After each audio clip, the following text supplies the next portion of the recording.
how do you identify greatness? In people, right? Yeah. When you, yeah, it comes with experience, but there are now some common traits I can definitely notice when I see someone or I meet someone for the first time. We can also create categories through Zoom Mhm. or in person, because now with COVID, we are all through Zoom and so forth. First is the state, the state you are receiving when you are in the presence of greatness. Because people who are at a higher level of evolution, let's say this way, they have a complete different vibe, which gives you respect automatically. You just feel inspired. Some people can feel a little bit fearful because it's too huge of that person in front of them, but you do have that kind of respect sensation about, wow, this person is someone. And another trait is calmness.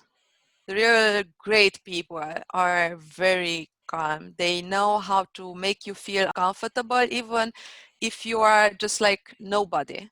Mm. This was a very, very important lesson I learned, that the people who are, everything is in hierarchy. I believe in hierarchy, and you cannot just dismiss our evolution and say that we should be all equal, because it's a nonsense. You are earning a lot of things to become who you are. You cannot just be on the same level with someone who does zero effort to evolve or leave something behind in the society. You cannot just compare the two.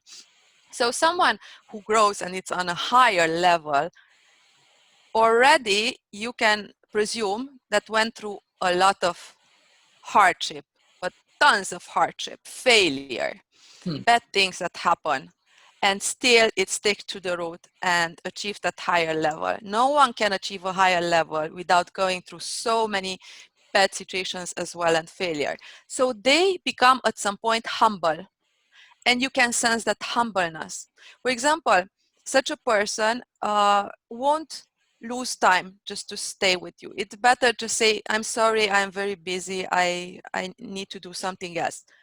That's one. They just don't stay in a conversation just because, it's nice to do it. No, time is more precious. They don't do that. They are very polite, but they disappear in 1 second. Or if they choose to stay, even if you are a nobody, they are the most curious people in the room. They just look at you like you are the teacher and they are the student.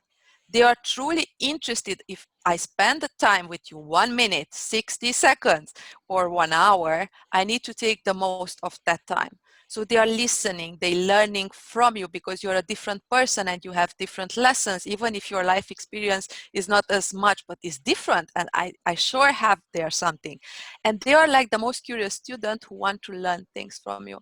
And so my best type of sensation to be around with someone I don't know too much, or at the beginning were around this kind of great people who are huge as a mountain.